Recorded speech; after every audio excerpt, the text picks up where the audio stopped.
బుద్ధిజీవులతో ఒక కమిటీ వేసి మళ్ళీ గద్దర్ అవార్డులు పరిశీలనకు తీసుకొని తెలంగాణ నిర్మాతలకు, తెలంగాణ కళాకారులకు, తెలంగాణ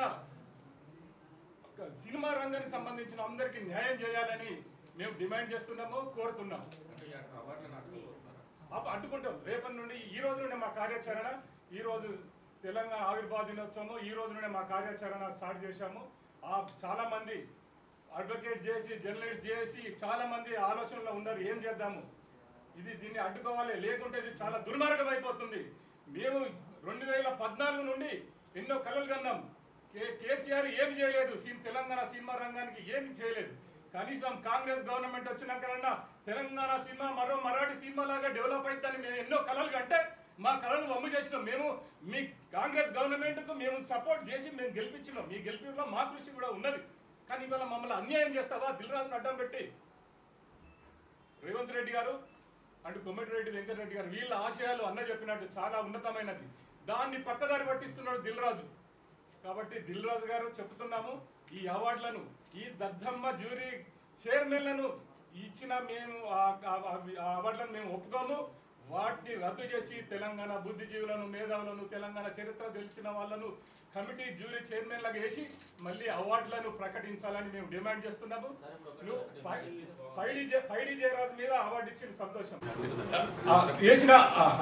వేసిన బీజం వేసిన ధీరన్ గంగూలీతో కూడా, ధీరన్ గంగూలీ పేరుతో కూడా ఒక అవార్డు ప్రకటించాలి అని చెప్పండి.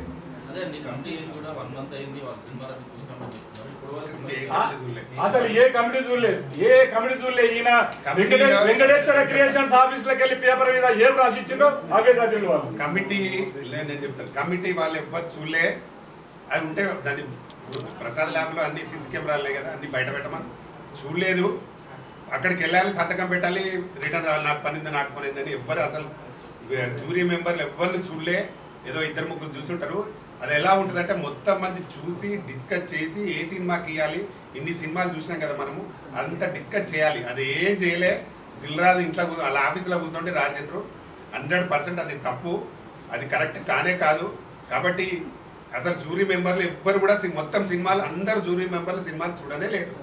చూడకుండా నా దగ్గర ప్రూఫ్ ఉంది కాబట్టి నేను చెప్తున్నా, వాళ్ళ దగ్గర ప్రూఫ్ ఉంటే చూపించామను వాళ్ళ. ఎందుకంటే ప్రసాద్ ల్యాబ్లో సీసీ కెమెరాలు ఉంటాయి, ఎంతమంది వచ్చారు, ఎంతమంది చూసిరు, నువ్వు బయట పెట్టమని అందరికి తెలుస్తుంది. ప్రెస్కే పెట్టమని, ప్రెస్కే చూపించమని. వాళ్ళు అసలు ఎక్కడ చూడలే. జ్యూరీ మెంబర్లు 2-3 చూసినారు, అసలు అందరు చూడలే. కాబట్టి వాళ్ళు కూర్చుంటే రాసుకునే అవన్నీ అవార్డ్స్. అందరూ కూడా దీని మీద వ్యతిరేకత ఉన్నారు. ఖచ్చితంగా దీన్ని మళ్ళీ పునర్నిర్మాణం చేయాలి అవార్డ్స్.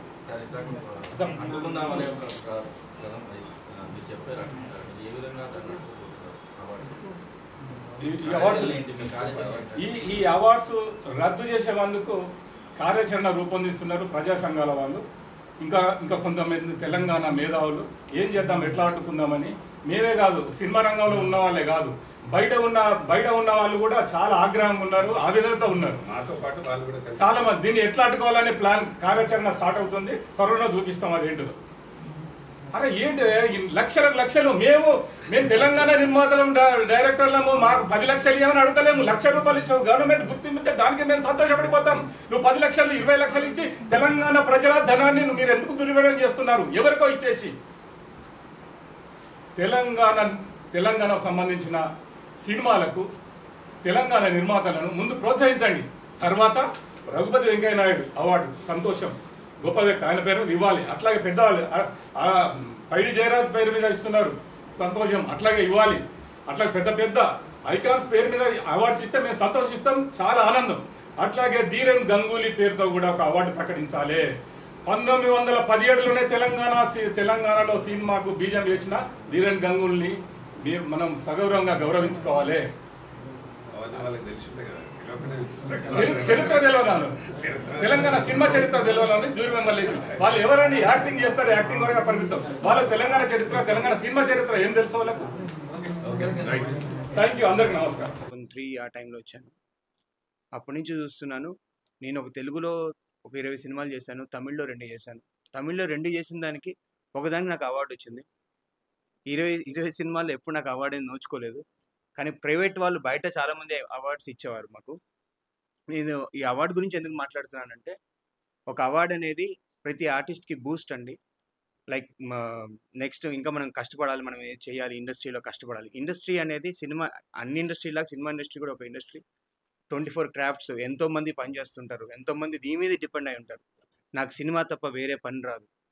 నాకు సినిమానే దైవంగా భావించి నేనెప్పుడు ఈ 22 ఇయర్స్ నుంచి కష్టపడుతున్నాను. సో, మొన్న గద్దర్ అవార్డ్స్‌కి అప్పుడు మటుకు నేను చాలా డిసప్పాయింట్ అయ్యాను. ఎందుకంటే తెలంగాణ గద్దర్ అవార్డ్స్ అని అనౌన్స్ చేసి మన తెలంగాణ వాళ్ళు అంటే నాకేమనట్లేదు. తెలంగాణలో ఎంతమంది హీరోలు లేరండి. తెలంగాణలో ఎంతమంది సినిమాలు అచ్చా! అలా అనుకుంటే తెలంగాణ, ఆంధ్ర కలిపి ఇద్దరు సీఎంలు కలిపి ఒకటే అవార్డ్ పెట్టండి. అప్పుడు ప్రాబ్లమ్ లేదు. అట్లా అవార్డ్ వస్తుందనుకోండి, ఎంకరేజ్‌మెంట్ తోటి ఇంకా మీ పిక్చర్స్‌లో సినిమాలో కష్టపడాలి, పైకి రావాలి అని మాకొక ఆశ ఉంటది. తర్వాత సినిమా కష్టపడి తీస్తాం. చిన్న సినిమా, పెద్ద సినిమా. ఓకే. అయ్యుండొచ్చు. కానీ సినిమా కరెక్ట్‌గా నాకు మొన్న రీసెంట్‌గా 'మాయ' అని సినిమా రిలీజ్ అయింది. నేను హీరోగా చేశాను దాంట్లో. ఈశ్వర్ గారు ఒక క్యారెక్టర్ చేశారు. చాలా మంచిగా సినిమా కరెక్ట్‌గా నాకు పేరొస్తున్న టైంకి థియేటర్‌లో ఒక థియేటర్ లేదు నాకు. సినిమా లేదు. ఎవరికి చెప్పుకోవాలి నేను? సో, ఇప్పుడు ఈ స్టేజ్‌లో ఏమాత్రం అన్నానంటే తెలంగాణ ఫిల్మ్ ఛాంబర్ నుంచి నాకు ఎంకరేజ్ చేశారన్న. నన్నే కాదు చాలామంది ఆర్టిస్ట్‌లకి, టెక్నీషియన్స్‌కి ఎంతవరకు చేయగలరు ఆయన? ఆయన ఎంత తపన పడుతున్నాడు. మీకు కనబడుతుంది కదా! దయచేసి సినిమా ఇండస్ట్రీని బతికించండి. సినిమా ఇండస్ట్రీ కూడా ఒక ఇండస్ట్రీ. మనుషులు చాలామంది ఆర్టిస్టులు దీని మీద చాలా డిపెండ్ ఉన్నారు. ఆర్టిస్టే కాదు 24 క్రాఫ్ట్స్ ఈవెన్ ప్రింట్ మీడియా మీరే దీన్ని ముందుకు తీసుకెళ్ళాలి. మంచి మంచి సినిమాలొస్తూ చాలామంది ఎదగాలి. అందరూ ఎదగాలని మనస్ఫూర్తిగా కోరుకుంటున్నాను. దయచేసి ఈవెన్ టికెట్ చార్జెస్ గాని, అన్నగారు ఇందాక చెప్పినట్టు మొన్న నేను కూడా ఏఎంబీ మాల్‌కెళ్తే దగ్గర దగ్గర 6,000-7,000 అయింది ఫ్యామిలీతో ఎళ్తే. ఎందుకంటే ఇక మేము ఇంతకుముందు సినిమాలు వారానికో 2, 3 చూసేవాళ్ళం. ఇప్పుడు నెలకోటి చూడాలంటే భయపడుతున్నాం. పాకెట్స్ ఎత్తుకోవాల్సొస్తుంది. సో, దయచేసి అన్నగారు చెప్పినట్టు గవర్నమెంట్ స్పందించి అందరికి ఎంకరేజ్ చేయాలని మనస్ఫూర్తిగా కోరుకుంటున్నాను. నమస్కారం. Thank you. రమేష్ బాబు.